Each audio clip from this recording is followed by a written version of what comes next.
Welcome, everyone. Another episode of The Turning Point. Geopolitical tensions on the rise, as we have been predicting on this podcast. Crypto is also on the move. I think there is a high connection between what's going on in Venezuela and what we are seeing in the crypto markets in the last 48 hours. David and Bersan, how are you doing today?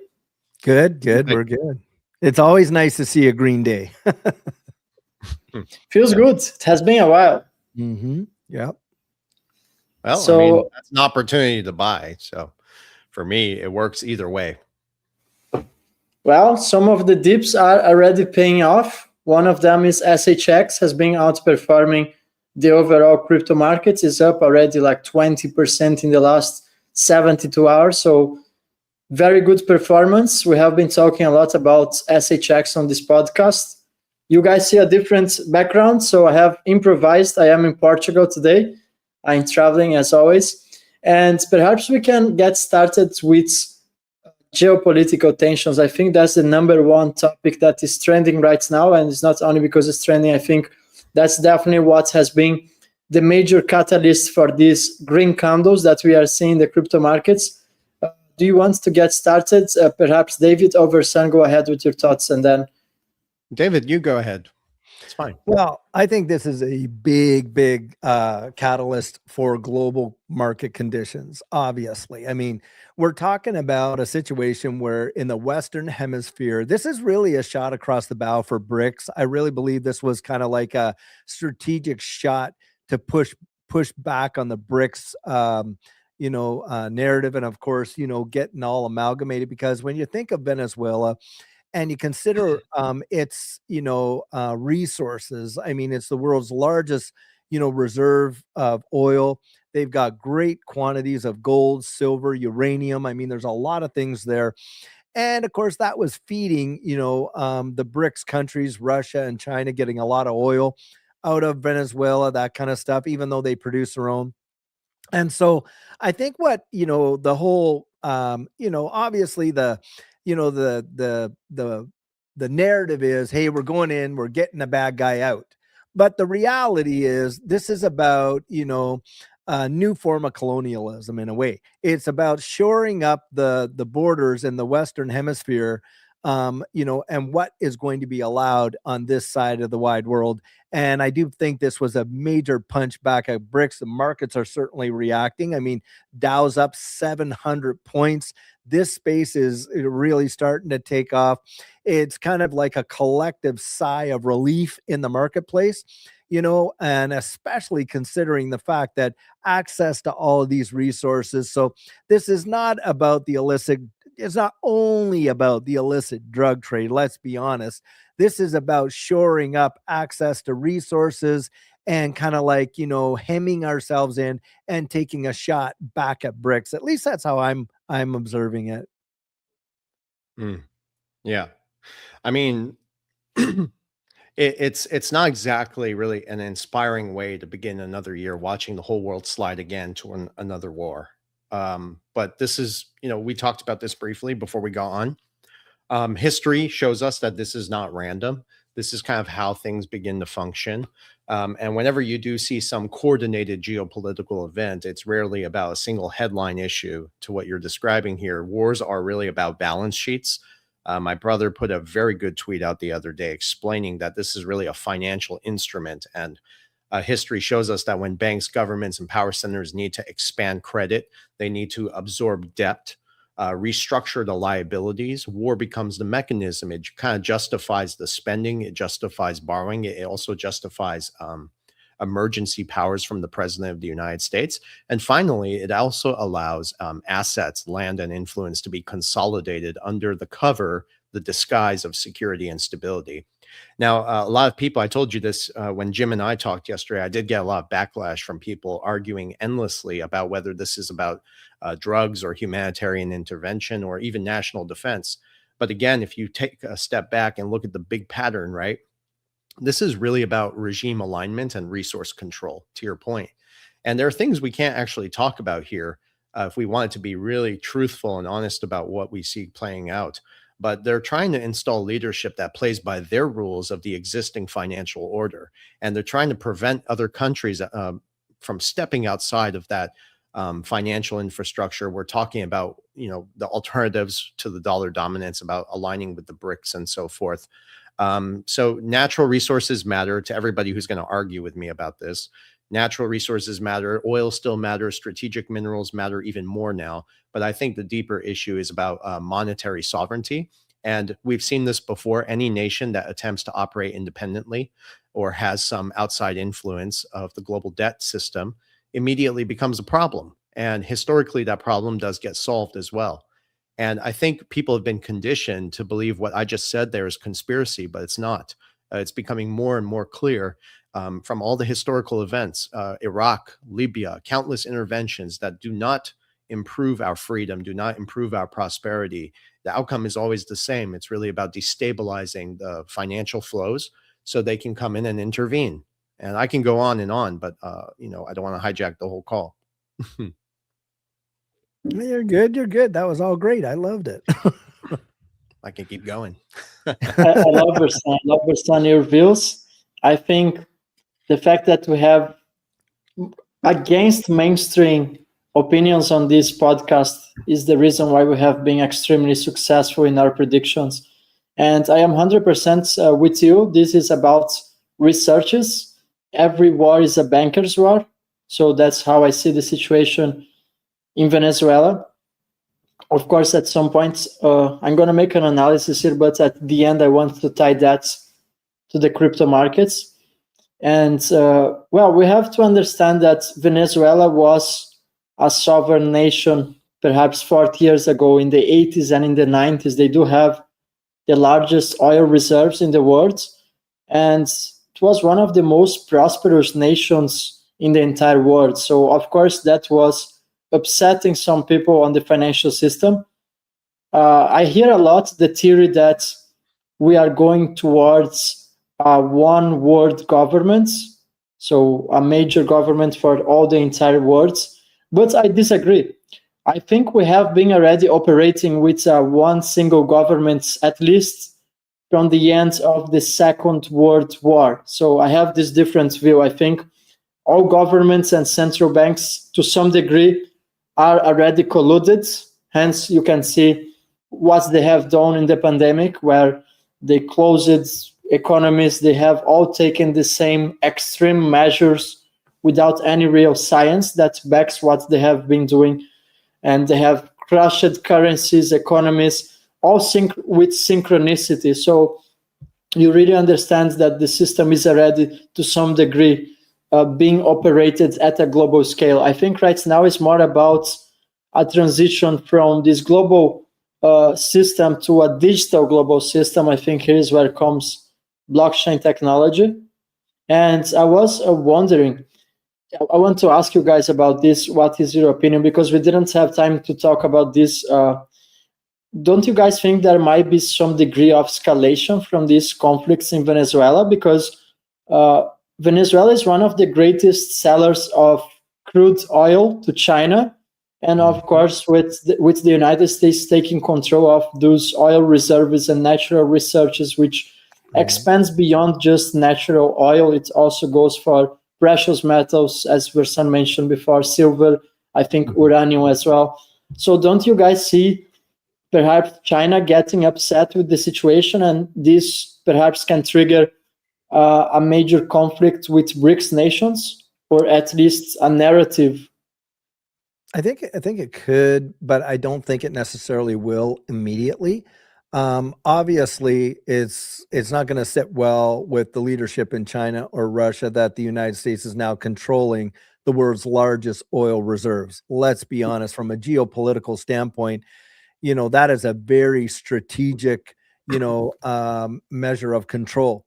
But the thing is this, I think that, Trump came out, he said, okay, well, hey, they're going to be happy because we're going to sell them the oil. So it really is going to depend. Now, let's be honest, if they get a reserve like that, they start offloading oil onto the market, it's going to drive the price down, right? And that might, depending on, I guess for China, from an industrial point of view, they might be very happy with the global price drop in oil, right? Because of course, they're from a manufacturing and industrial point of view, China is basically the world's engine. A lot of countries around the world having products made in China. That is their major thing. Maybe not so much in Russia, but definitely for China. Now, obviously it may hurt Russia in the capacity, like as an oil producing state, they're not able to bring in as much revenue, but they're already fairly weakened with the conflict that they're dealing with in Ukraine. So are they going to be able to exercise that kind of, influence in two different theaters of war? I don't think Russia has the capability right now to do that. I think the majority of their resources from that standpoint are basically, in this dealing with this conflict with NATO and of course Ukraine. China, on the other hand, they could, but I think it's going to be a saber rattling, and it may be a tit for tat. We may see some movement in Taiwan. How about that? Because they're turning around and saying, well, you're going to protect your side of the hemisphere. Well, hey, we're going to protect our side of the hemisphere. So it could ratchet up some sort of instability in that capacity. But I think we need to see what the dust is going to settle, because it doesn't sound like there's been no major outcries yet from those two camps. They all kind of, I think, in fact, it would not surprise me if we found out that Russia and China were even given a heads up before the whole thing happened, or something to the effect, maybe not the whole plan, but that they were going to do something, because I can't imagine that unilateral they did this complete isolation, knowing what was on the table and what risk was at stake, because this was not just going in and taking out a drug kingpin, obviously, because one thing that they've said is, hey, look, the infrastructure is so bad, the oil infrastructure, that we're going to bring in these organizations, these American companies, and we're going to get them to revamp the infrastructure. How many years is that going to take? I mean, we're talking a long time. And one of the big things is the companies that were, kind of like annexed by Venezuela. Well, apparently they're going to get reimbursed somehow. How's that going to work out? So I think there's a lot of cogs in the wheel right now in play. And so it'd be interesting to see how it all pans out. I think I just don't think it's going to lead immediately to some sort of international arms conflict, but you can bet your bottom dollar politically there's going to be some payouts. A lot to unpack on what you said. First of all, let's call it for what it is. And I agree with you. I think on both sides, you have corruption, you have negligence, you have profit-driven policies. And that's what we're seeing here. The result has been massive public distrust and systemic decay at the end of the day. Okay. And that's why on this podcast, we don't just talk about XRP.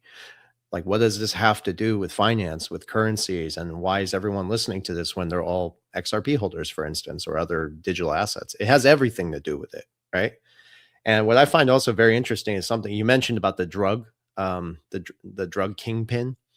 And I don't know, I do want to say this, but shit, man. Okay. Well, if we're going to be honest about the whole drug thing, okay, the global drug trade has survived every war. How come? You have to ask these questions. Every task force, every operation. And if you look at the documented historical investigations, thank you, David, they show that intelligence agencies are actively involved in all of this. In fact, if I'm not mistaken, it was John McAfee who came out and said the Department of Defense and the Department of Justice and the Department of Homeland Security, they were all involved in drug trafficking. They were all involved in financial institutions were involved in this too, as well, right? Because again, this goes back to the balance sheets. The balance sheet, it's all about the money. And that is not speculation. That's freaking history. Okay. So I think the same applies to what you said off record, if I may share it. David was telling me how the pharmaceutical influence and regulatory capture over there, that's like the worst, right? So, yeah, this is all tied in together. So it's not just about drugs, to your point. Again, I think the policies that we're seeing, whether it be in China, whether it be in Russia, again, I think it's all corrupt. It's all systemic decay. And again, this is how every reset gradually begins. When war begins to accelerate, and we're seeing that now, debt explodes. When debt explodes, war begins to accelerate. So you can play it both ways. When debt explodes, confidence explodes. When confidence explodes, countries, institutions, and investors like us, that's why we're having these discussions, what do? We begin to search for neutral ground.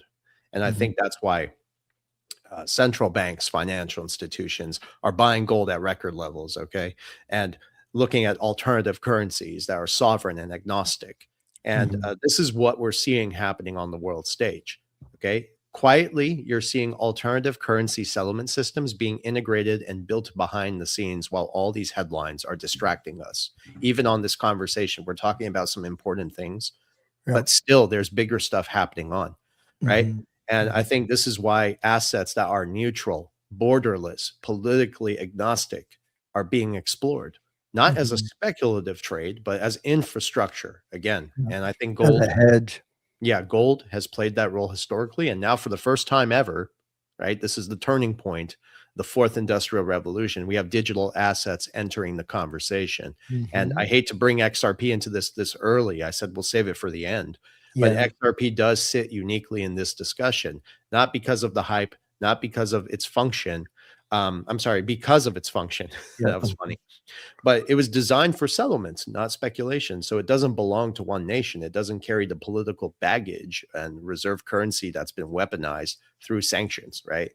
And that's how XRP and ties into the broader conversation of what we're having here. So, No, I agree. I mean, everything that you're saying is going to lead to, I mean, one of the biggest things that we've got in the marketplace is all of the volatility. And I always bring out the fact that the volatility is there because of the uncertainty. Markets hate uncertainty. But I think when you take like a lot of uncertainty off the table prior to this action, there was a lot of uncertainty of how this whole Venezuela thing was going to play out, right? I mean, they were, blowing up the boats, and they were doing seizing the tankers and all that. And everyone was thinking, oh my gosh, this could really turn into something else. Well, he goes in and they do this action. And it seems like, the, the reaction to it wasn't as severe as what everyone thought. The markets start to think, little sigh of relief. And what do you know? Wow, a lot of risk on assets are start to seeing some movement. But what I think with respect to this digital asset space is that it provides, as you just pointed out, the agnostic characteristic of it. That's where I think it provides almost a hedge like gold and silver, because right now gold and silver are hitting record highs. I mean, big, big, big. And that tells you really like what's going on a grand scale. Gold is really seeing that because it's central bank accumulation. This is it, retail isn't moving the price that much in comparison, and of course we are seeing a lot of manipulation in the paper market, the COMEX changing the rules as the days go by. I mean, if people can't recognize that this market, regardless which one, is heavily being influenced by major players with a lot of power, and they are wielding it to their end. There's zero doubt about it. And there's an agenda afoot. And the agenda was not just to get one guy, who was indicted, before a courtroom. Come on. The agenda here is more long-term and a lot more globally, impactful. And so I think that, we could very well see a situation that causes, and as we're moving towards this whole thing, the digital economy to come into play. We all talk about the flipping of switches. This was a switch. It got flipped. And we're seeing the results of that. You would think that, Monday morning, the markets would have woken up to a lot of pandemonium. Nope, didn't. Did not. Why? Well, I believe because now I'm going to just throw this out there. Amazingly, Chevron stock went up like that. Yeah, I saw that. Across the whole board. Do you think Chevron knew something we didn't know before it happened? Military industrial complex. It wouldn't surprise me, man. It would not surprise me. I mean, right on the game plan is to reimburse all these, companies. Sounds like there was a lot of planning in place before anything even went down. And the motivation is very clear. Marco Rubio literally said, that we are not going to allow any influences from the Eastern Hemisphere to sit in our backyard in the Western Hemisphere. So that tells you everything practically that you need to know. And they are moving that agenda forward. That's simple as that. I agree. Can I make another comment, Edo? Is that okay? Where is Edo? Oh, he's there. Please go ahead, Versan. Yes. Yeah. I was gonna say to your point. Again, there's so many things that are happening quietly, but it's important to note that the adoption of what's happening as far as gold and the marriage between blockchain, whole different discussion, asset-backed digital currencies. My point, though, is that adoption is never going to announce itself. The big powerhouses, they move very quietly. They do real alignment before the public gets the confirmation and the information. And I think this is also one of the mechanisms as far as volatility in the crypto ecosystem where most people get misled, because it's the speculators who are chasing price action in a short period of time. I get it. We all need to make money. We're looking at this to bring income. But real investors who understand XRP, and I give my compliments to everybody in the XRP ecosystem who truly understand it. These are real investors. I believe this because they actually study the structure, and more importantly, they understand it. This is where real research lives, like what we do, right? It's not the headlines that are going to teach us and tell us what we need to do. And what's happening right now in the world is not really a crypto cycle, it's a currency transition. And that's where it becomes so important to have that distinction. And I think what we're watching unfold is slow. It's taking time. But when you're talking about resetting the financial system, it's not going to happen overnight. 5 to 10 years. I can't believe like 6 years ago, the pandemic happened, right? Look how fast time has went on. And we're closer and closer to some of the things we've talked about before. So I think we're watching this all unfold, but the decision-making has already been accomplished. Like some of my friends have said in this ecosystem, including Martin Armstrong, and he's really informed. I keep bringing this up because off record, I was kind of aggressive with him, and I was telling him to tell me what's really going on, please. You know something. And Martin laughed and he said, Versan, the XRP, like they have everything ready. They're just waiting for the right geopolitical crisis, he said, to roll it out. So again, I think as we move into 2026 this year, people need to understand this, that all the chaos and all the things that you see happening on the world stage is not accidental. To your point, David, this was all planned out long ago, and the financial stress that we're seeing is tied to it directly. And the shift towards alternative stores of value is tied to it directly. It's all inevitable. So, not everything is going to collapse tomorrow, but what we're seeing is a controlled demolition to transition us into something else. Agreed. I think they model this actually. And, things that come out as black swans to us are not black swans to these people because they've modeled out every eventuality. Yeah. It's do this with AI cause, too. reaction, all that kind of stuff. They literally have taken the time. I mean, I remember when I worked inside of the government, in tax in Canada. I'm telling you what, man, they had think tanks thinking up every kind of scenario you could imagine in terms of monetization for tax. Some came into fruition, a lot don't. But, they're thinking of it from every angle. And you're right. I 100% believe we know that this whole digital economy, the groundwork and the foundation of it has been laid many, many, many years ago. It is a slow crawl, but we are going to see it. We are going to get there. And of course, now we can look back, as we love to say, hindsight is 2020, right?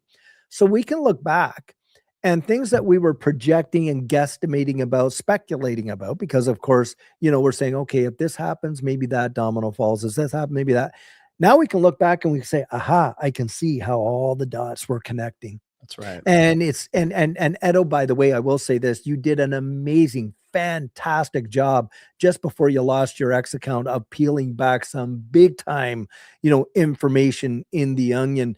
And, how did an organization like Ripple actually acquire a lot of the licensing that they did? And we'll just leave it at that. But I mean, you can literally see it.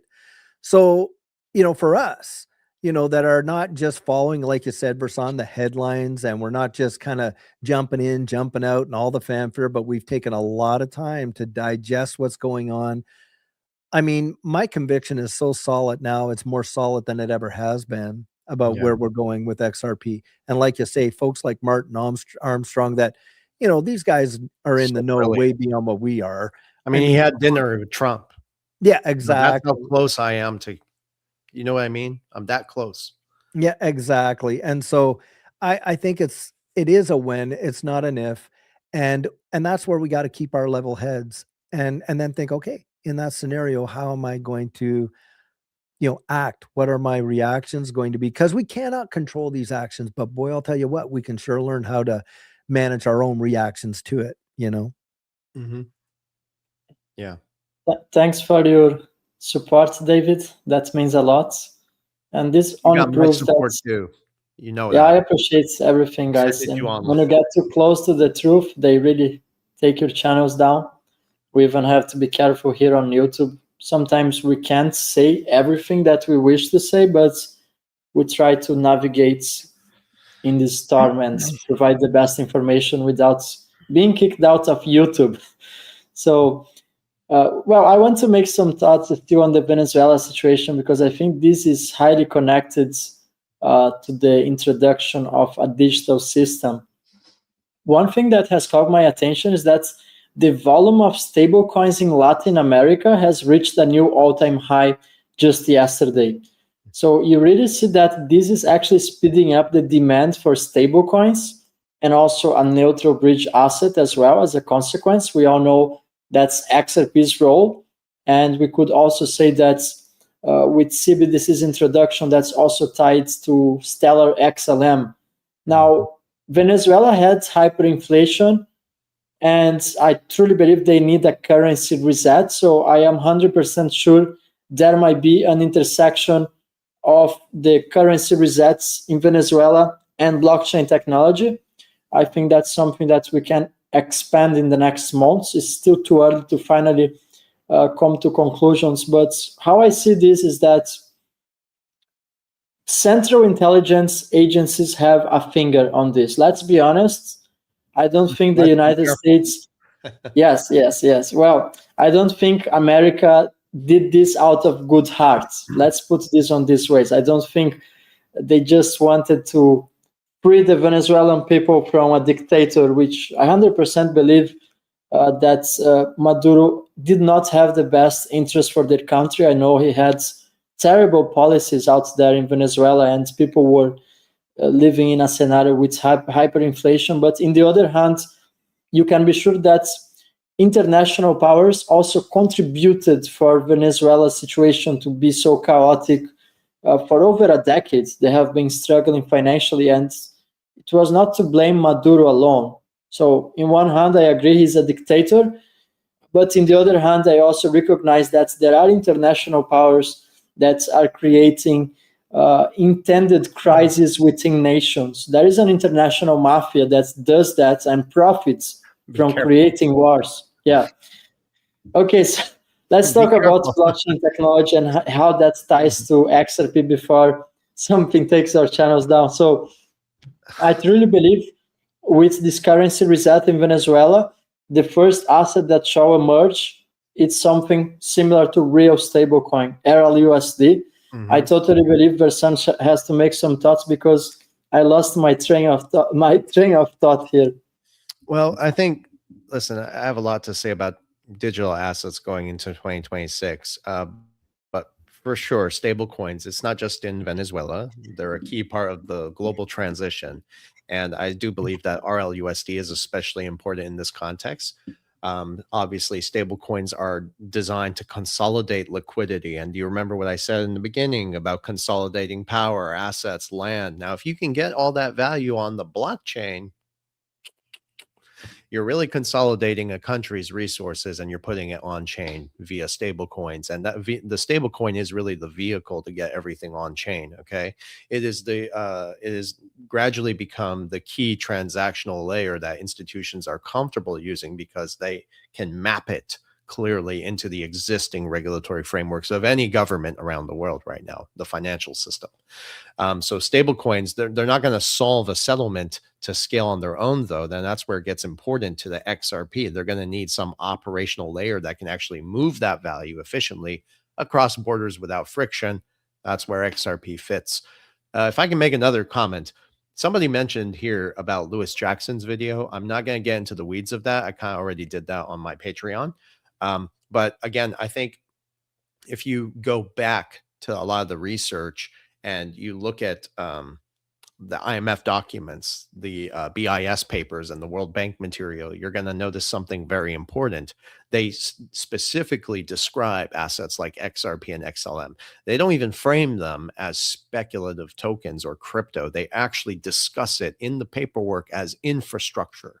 So for me, ladies and gentlemen, whether there's other assets being built out there, digital, it's complementary to the infrastructure, to the rails, and that's the settlement mechanism. Okay, so that distinction matters more in the crypto ecosystem than most people realize. Every day, some person is coming out there saying, "What about this? What about that?" And I understand there are some complementary technologies, but the uncomfortable truth is that I think majority of crypto assets are not going to survive the transitions ahead.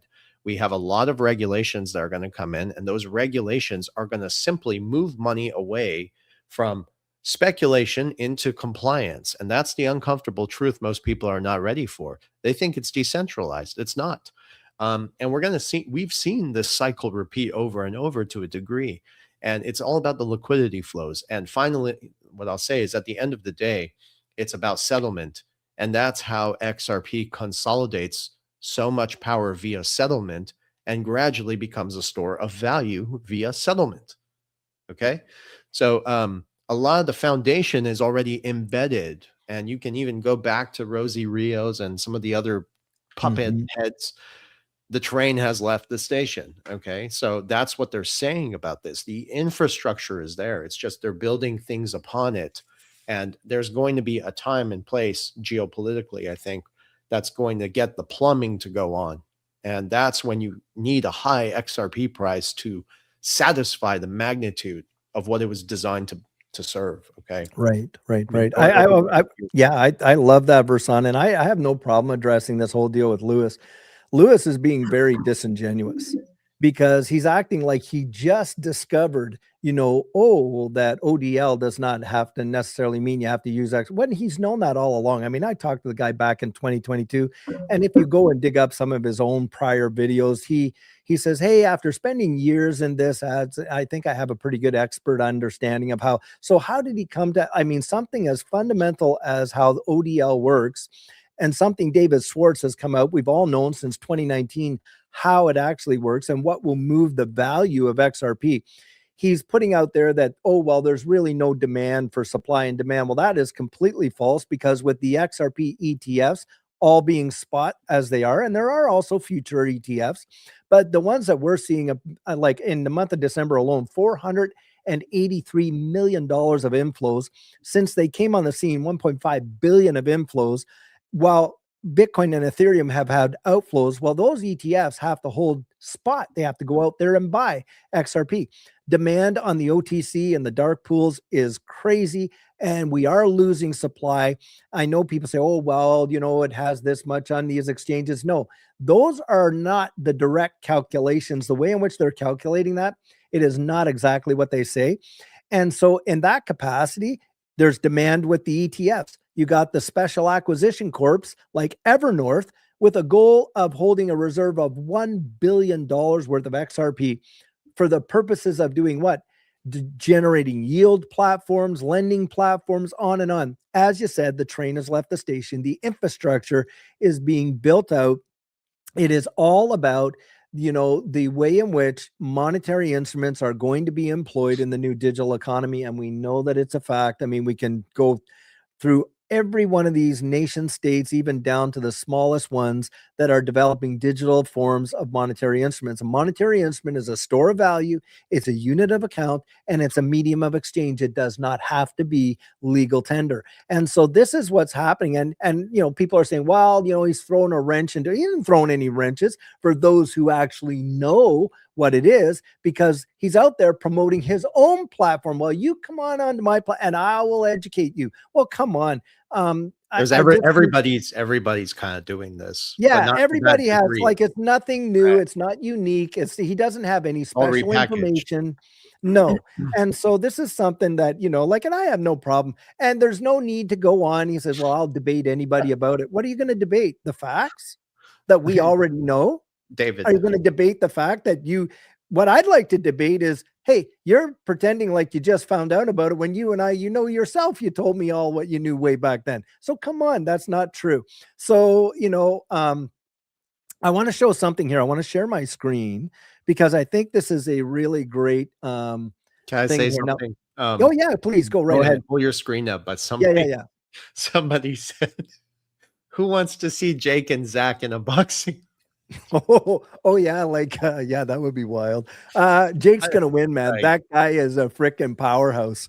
He'd knock him out in 2 seconds, I think. Anyway, so Jake used to be a bodybuilder, man. Have you ever seen this guy? Wow, no, he's in great shape. I saw him once. I said, "What are you taking? You know, what can I take?" Yeah. So I want to play this here. Hopefully, you guys will hear also my sound as well. You should make sure I've got that in there. Maybe I'll close this off. I'll do the sharing again because I want to make sure that you're going to see the sound as well. Let me know if you can't hear the sound, but just I put this on the screen now, David. Yeah. Okay. Just Edo and I will mute our audio in the meantime. Okay. All right. Okay. Here we go. I'm up for the challenge. I'm up for the test. I'm Monica Long, and this is Crypto in 1 minute. A stablecoin is a token on a blockchain that represents some sort of real-world currency. So, for example, dollars, that's a very popular version of a stablecoin. And the important thing about a stablecoin is that there's a one-to-one peg between the tokens that are represented on the blockchains and what is held in a reserve account. So that's what makes it stable. And people really like stable coins. They've become very useful in the world of digital currencies because one, it's a way that you can hold US dollars if you don't have access to a traditional bank account. Two, it's a way to efficiently buy other assets in the world of crypto. And then three, it's also a way to trade. It's very useful for trading to limit volatility. And so that is all. Okay, so I'm going to just stop sharing that. But I mean, that is the basic nutshell of it. If you really want to understand, because the fact is, and Monica Long, president of Ripple, you know, of course, Brad Garlinghouse, CEO, they got their RLUSD there. You're talking about remittances and how monetary instruments, and when they're talking about people, she's talking about institutions. You know, she's talking about the guy who does banking the unbanked. You know, they're talking about all that. Well, this is what the digital economy is going to represent. And from an infrastructure point of view, hardware-wise, you know, you've got satellites, low orbiting satellites. They are going to make this available everywhere on Earth where the transactional, you are not going to have a problem utilizing it.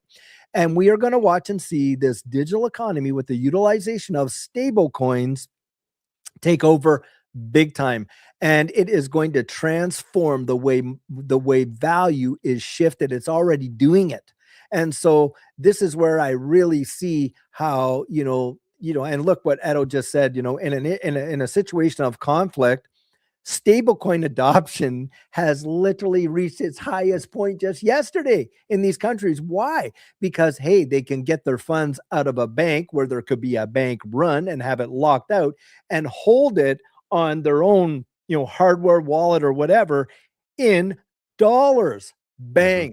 That right there, that one application alone is going to provide such a level of security for individual finances is going to blow your mind. And when you talk about banking the unbanked, you are literally talking about billions of people.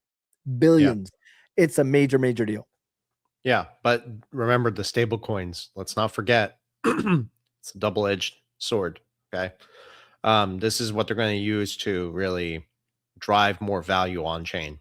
Where's it going to go? It's going to be consolidated gradually via settlement on XRP and Yeah, liquidity. tokenization of everything, real world asset tokenization. And yes, the XRP ledger. But remember, you know, when you are tokenizing assets on a ledger like XRP, you know, the tokenizing is a representation of the real world asset, but it can be fractionalized to an infinite degree. And that's where you're going to Right. see the uptick insane. Yeah, and that's exactly where my article comes in about stablecoins being a liquidity engine. Okay. And that's how they're using it. They're using it to create artificial demand for T-bills. That's how the dollar is going to stay empowered. So in my opinion, I shared this with Jim yesterday, but it's really a lifeline to keep the dollar's reserve currency status and not using gold. It's an alternative. Simultaneously, they're adopting and the infrastructure and building the infrastructure where some basket of commodities will be tokenized and that value will be consolidated as well. So it's a short-term lifeline. I think it's creating just artificial demand for T-bills, which is keeping the dollar in check and in power, really. And that could be problematic too. Yeah, I that's mean, we that need, whole Genius Act, right? yeah, the Genius Act, which isn't so genius. It's just really corrupt, but we've talked about that before. So People very often very good. underestimate how much percent of the world's population is still unbanked. And just complementing what you said, David, I know for a fact in Mexico, over 50% of the population is still unbanked. So then you start to just connect the dots for how much adoption there is still to be made with Ripple's technology and Stellar. By the way, Stellar's logo is literally bank the unbanked. So I would definitely not underestimate XLM as well. I think it's one of the most undervalued assets that we have right now. And well, we have promised that the end of the turning point would be about crypto today. So now I want to bring some charts to the screen if you guys want to have a look, and we can talk a bit about the price action, because I see a lot of people in the comments getting excited. And as a major fact, XRP is outperforming the majority of the crypto markets today. Is actually up 8%. So by the time we are making the turning points, XRP is just coming above $2.26. So the situation really starts to change for a more bullish situation right now. And by the way, remember guys, I talk on my channel about technical analysis, but not in the traditional way. You have to understand that lines on the charts have less significance than geopolitical events. So anything you see here on the charts can be invalidated if there is a major conflict escalation, for example, with Venezuela, or if Donald Trump goes out and puts a random tweet. That's how the markets are operating recently. But I'm just trying to give you an idea that XRP is coming close to break a major resistance level on the chart. So expect some difficulty to cross $2.30. But if XRP actually climbs above $2.30, we could have a major run on the short term. I'm not talking about $100, but I'm just being realistic and saying that XRP could actually go back above $3. So you just want to have that in mind. And with BTC, I'm going to bring the charts in a second. Things are starting to look better. So also broke above an important resistance level that was about $92,000 for BTC. And right now, I don't even know the current price. Let me see here on the chart, because I didn't check this in the last hour. But it's about $94,000. So right now, the crypto markets are looking good. I am more optimistic than I was a couple of months ago. And honestly, I don't have a crystal ball. Are we going to have a geopolitical escalation in Venezuela or no? But of course, that's going to have impact in the crypto market. Oops, I remove everyone from the screen. Versan. Smile, Versan. You're. I didn't do anything. No, I know it did. I did it.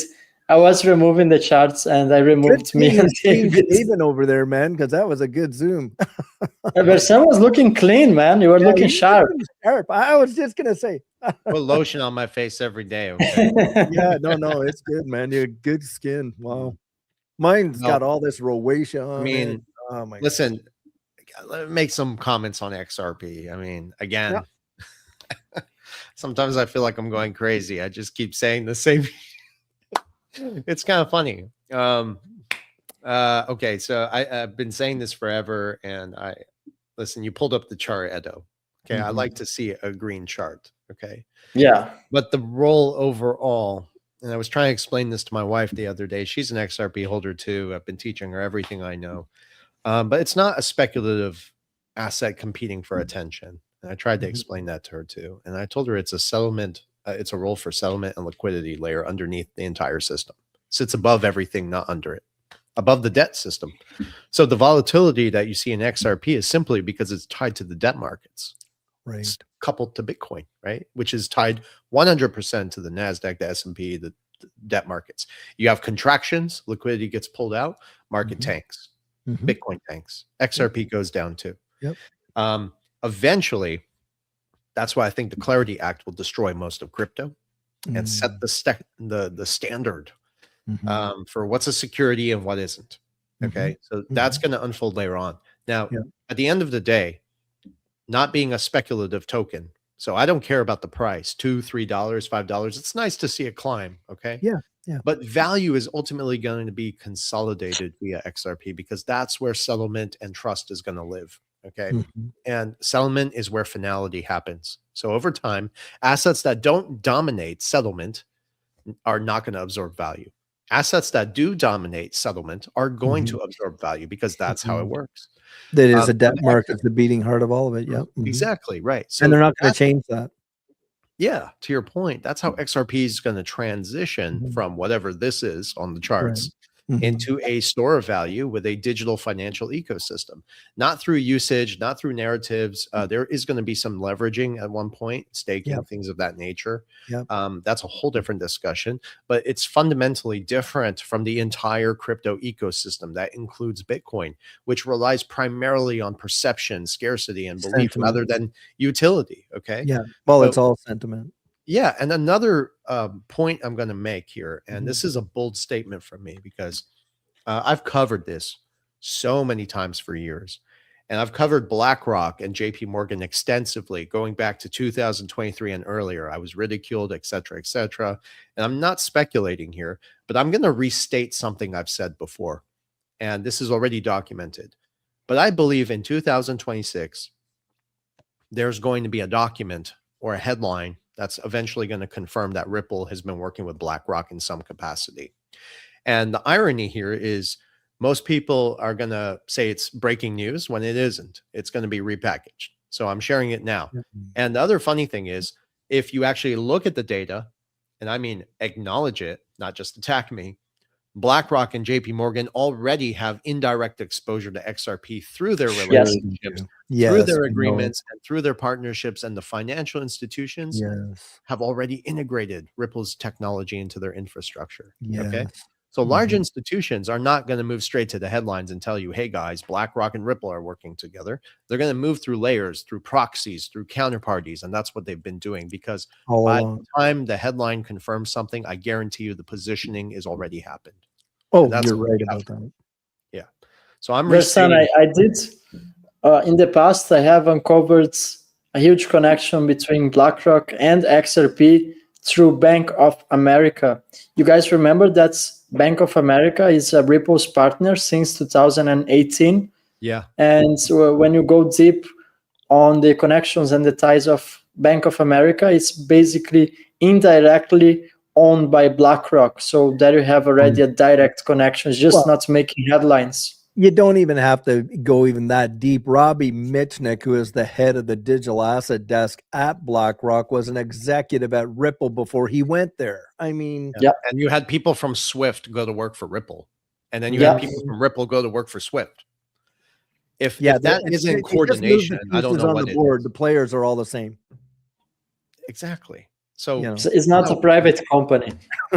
Yeah, that's what I was trying to explain to Jim yesterday because listen, I've been pushing this on Jim and many people in this ecosystem. You know, I shared these documents with Robert Kiyosaki in detail. I had discussions with him off record. Yeah, and I tried to explain it to him like, hey, listen, I understand Bitcoin, but look at this.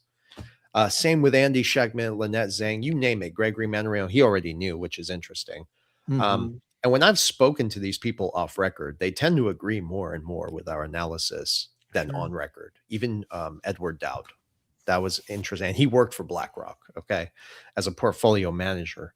So again, it's like you said earlier, David, my conviction in this is there, and it's never been stronger than it is today. So I think we're going to see a continuation of what's been happening and unfolding, but overall, we're going to get there. And yeah, we are. I think You can't make it up. We'll separate. Yeah, you can't make it up. I mean, Larry Fink was sitting there in a forum recently, I think within the last couple of 3 months, but I remember Larry getting on doing the circuit saying, you know, he was really pumping down the whole narrative of distributed ledger technology. And that was literally maybe only 2-3 years ago. Well, we know for a fact they were setting themselves up. Now that they're ready, he's out there and he's practically an evangelist talking about the tokenization of all asset classes. Get this, because I thought this was wild. So he was talking about tokenizing the ETFs that are holding the tokens as an underlying asset. You can't come any more full circle than that. You got XRP ETFs holding the spot, giving access to institutions that can't go out and directly get it, and tokenize those ETFs that are holding the token. I mean, it's just wild. But people don't want David, I went to some crypto events, and you literally had companies that were tokenizing the water. I have seen everything: water, solar panels, energy. They are tokenizing the Amazon jungle. I have seen it all. Tokenize you. Yeah, they were tokenizing prisoners in China and putting them on a blockchain and testing it out. And this was like a year ago, 2 years ago, I talked about it. And Gregory Manarino and I had a conversation off record, and we were talking back and forth about this. And he was correct in all his analysis. Eventually, you're going to be treated as a digital commodity, he said. You are a commodity already, he explained, and I already knew this. In fact, if I could say something a little like crazy, maybe those who have done the research will understand what I'm talking about. But essentially, what he tried to explain to me is that we have a parasitic race that feeds on our fear. And what they're doing is inhabiting a lot of bodies in our regulatory scape and the political leaders. And they're farming us for energy, essentially. So that's a way different discussion, far off record. But when he explained how they are essentially, that's why they're so interested in genealogy and our DNA, is because essentially they want to create a human being that is connected to the internet or something along those lines. It was pretty dark, but I totally agree with him. And they are really consolidating. And that's what blockchain technology ultimately can accomplish. So it's pretty nefarious, but whole different discussion. And guess what? You start explaining this to the people in the XRP community and the crypto guys, they won't even know how to handle it. They can't. They can't. I mean, I can't even handle it to a degree. But the vril, there you go. Holy shit. And this is where you kind of bring up the thing. And this, I know we don't, it's not the focus of our subject or whatever. Yeah. But there is a big spirituality to what we're involved in here. I remember, being young, I was a special enforcement officer. I was working in the underground economy as a lead investigator, training field officers to go out and do these investigations. And we worked with a lot of three-party agencies to do what we did, because following the money is a big part of organized crime and all that. And they'll utilize the services of, forensic, investigators like what I did. Yeah. I remember at that time thinking, how are they ever going to come to a place where, whether you're small or great, free or not, rich or poor or whatever, you're not going to be able to buy or sell, because there's always been some method of underground economy, until, of course, we get the application of what we're dealing with now with a digital economy, where every transaction from the point of genesis block is going to be tracked, and there's not going to be the way in which there has been in the past to avoid this system. Well, there is that spiritual component, you know, and I do believe that this, you know, is our journey, but it's not our destination. I've always said, hey, I'll be a part of this space till they put something in me or on me, then I'm out.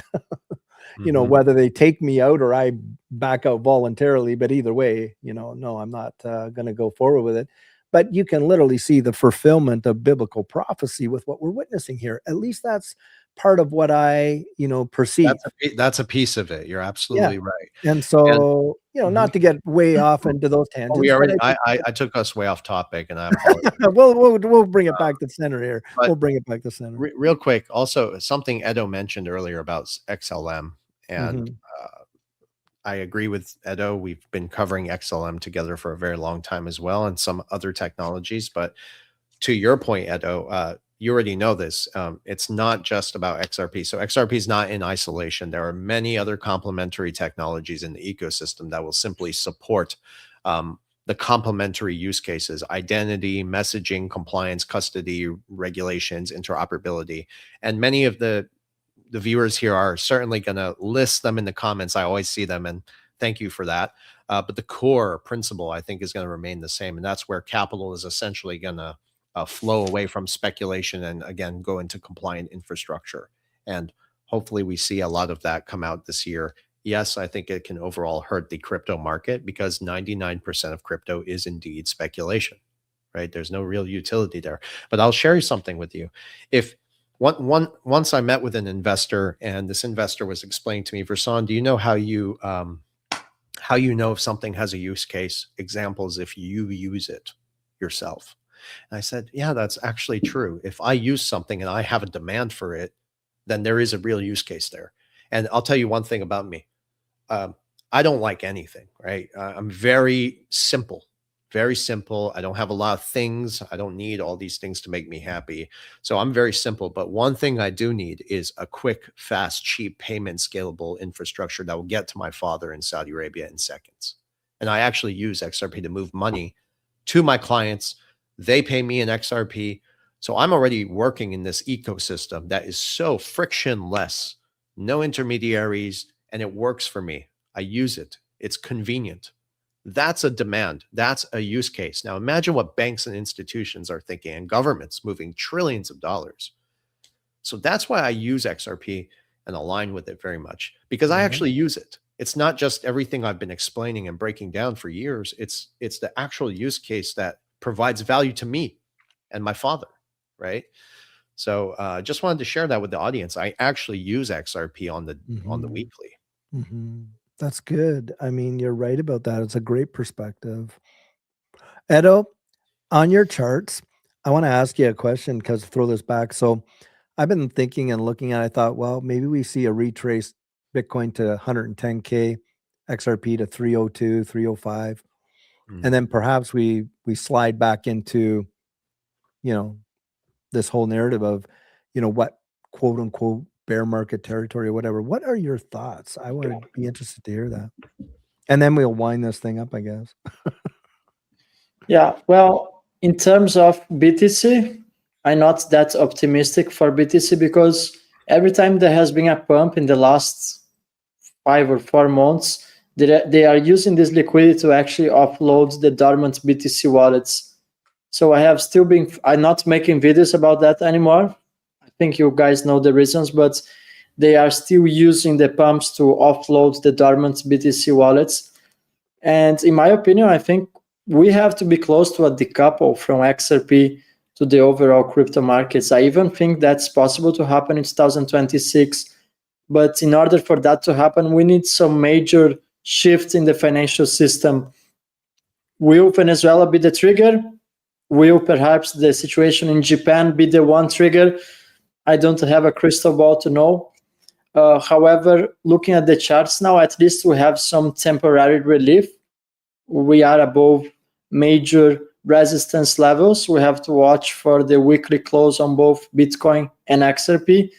But of course, that all remains for me. When I look at charts, I'm only thinking in the short term, because when I think about mid and long term, I don't think XRP is going to follow any logical patterns on charts. Once you move derivatives markets, XRP being used as a collateral for the derivatives being treated as gold. It received gold-like treatment by the CTFC, and we all know effectively becoming a world reserve currency, replacing Austro accounts.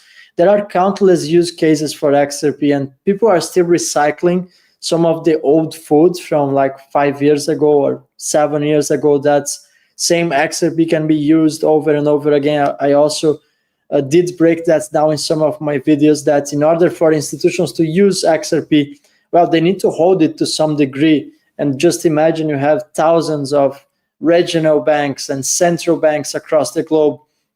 So at some point, we're going to see a decouple. Now, on the short term, what I am looking is literally for the geopolitical tensions. I think that's going to be the factor to really understand what happens next. Are we going to see BTC to 100K, or are we going to have a retracement back to where it was a couple of days ago? To this, I honestly don't have the answer. What I have been doing is increasing my bags of some of the assets. One of them, I talk about this a lot, and even in the turning points, I have been buying the lows for SHX. I have been heavily buying the lows on SHX, and it's already paying out. I have also some information. There will be an HBAR ETF in a couple of days from now, so that might also have some impacts. HBAR is lagging behind, and I think is also a great technology, so it's something that is on my radar as well. HBAR, it's currently undervalued in my opinion, not a financial advice, just looking at the charts. I think there might be some good movements for HBAR. I also watching for BCH. Bitcoin Cash is also promising for the short term, so you guys should check it out. I think it has some gasoline on the fire for BCH on the short term. Now we are above 1 hour, so perhaps it's time to final thoughts, Versan and David. That was great analysis. I agree. Yeah, great analysis and very great points you made over there. HBAR is certainly complementary technology. I have a very heavy position in it. SHX is another one, a quiet, silent player that nobody's paying attention to. Very few people are. There are some other prominent, I would say, researchers out there. I don't like to call people influencers. Influencers and researchers are two different things. All right, so prominent researchers out there who have simply been pushing the SHX. I decided to take a gander into it, and I started to realize that they were built on the Stellar network, which has the regulatory adoption and infrastructure there, and it's extremely undervalued compared to what it will reflect at one day. It's basically the connective tissue where the dollar meets crypto at scale, and that's why I once stated it's treated like a stable coin for Ripple, and I just said it that way to give people the context of how I looked at it. So incredible technology, will definitely be in the dollars one day, and it's below a penny right now. So that's factor in inflation whenever you're looking at purchasing these assets, but it's already moving now. So one more thing, if I could share, Edo, I'm also encouraging a lot of my clients to get some physical cash, and a lot of people are now going to be entering the ecosystem as far as crypto. The idea was to be buying all these months while it was on a dip. Okay, you should have been buying for months and months and months, and now it's starting to move, and that's when I'm looking to get more cash in my pocket, physical paper. So I've been doing that cycle back and forth for a while. Anyways, great analysis, man. Thank you, Edo, for everything. Yeah, thanks for your kind words, Versan. Thanks, David. By the way, David, I have been inspired by your coffee talk, and now sometimes I drink coffee in my videos, and people are loving it. Yeah, I heard someone says, "Hey, David, Edo stole your signature coffee sip." I'm like, "Oh well, that doesn't bother me one bit." I mean, so yeah, I just do that in the morning, the afternoon. I do just a regular one, but. It's because, I want to be real with people and just say, hey, look, this is what's happening. This is how I feel about it. This is what I believe. We've all been in this space for a very, very long time, and we've seen every kind of up, down, sideways action there is. I think eventually you just get numb to it. It's just noise. It's static. Yeah. And what you really focus on is, like Versan, what you were saying, is you start focusing on the genuine facts and the utility, and you're not dissuaded because you realize, emotion is going to control the market. I mean, that's most of retail, they FOMO in, and all that. But it's you know, kind of the tortoise and the hare. It's going to be the slow mover that really starts to understand the space, is not thinking about just instantaneous overnight this or that, but sees that in the future these assets are going to be so impactful. And yeah, not all of them are going to survive, and I'd probably say 90% of them are going to disappear, but you know, some of them are going to be the backbone of everything, and I think XRP is definitely one of those. So I would say this before I go. My last comment is always usually about watch your safety, guys. Don't fall for these Web3 wallet scams. Certainly don't fall for anybody pretending to be us and suggesting that you go to a particular website or do this or do that or whatever, because we're not going to do that. And there's just a lot of people out there trying to rip you off of your XRP and every other asset. And if it had no value, why would they be trying to steal it, right? So please, please, please be safe. And if it sounds too good to be true, you know, where they're giving you a 40% APY by staking, it usually is too good to be true. So just don't Oh, stake. Totally agree. yeah, Just don't wait. stake. There's a time and place for it. Yeah, don't stake it. The risk is already high enough. You can buy SHX on Uphold, everyone. I keep seeing that. Uphold. And if you have any questions that really need detailed explanation, please feel free to reach out to any one of us. We all have our websites. You can reach us. We offer one-on-one sessions to talk about these things in detail. Okay. I just want to say Happy New Year to everyone, right? Even though if you go back and study history in the calendars, there's been manipulation of our calendars as well. So I'm starting to look at this a bit more, and it seems that March was really the new year. So I might be saying April, I think, Versand. I think is the first. So let me just make a quick comment for what I have been researching. 1st of April, that's why they call it the Day of the Lies, should be the first day of the year, according to the original Roman calendar, which was then modified by Julius Caesar in a way to deceive the masses. So keep in mind, we're still following his modification, the fake version of the calendar, which is pretty wild. Yeah, and the Romans, they were tied very closely to the Vatican, and of obviously the spring equinox. There you go. But it's so they disconnected it from the moon cycles. That's what they have done. And just think about the months. If you think about September, which means sete, it should be the 7th month. October, which is octo in Greek, and otto in Italian, should be 8. Yeah. November should be 9. Nove in Italian. So think about it. Yeah, absolutely. But yeah, and July was named after Julius Caesar. There you go. Yeah. Wild. But you know what's really wild before we close out is just it shows you again, even to the simplest things that we take for granted, like time and the dates. It just shows you how deep this goes, and it reflects like this broader pattern we've been seeing about how to disconnect the human from the natural order of things. Yeah, we're in a spiritual war, no doubt about it. Yeah. All right, guys. Next time. Okay. All right. Bless you guys. Okay. Bye. Take care. Thanks, everyone. Guys. Bye-bye.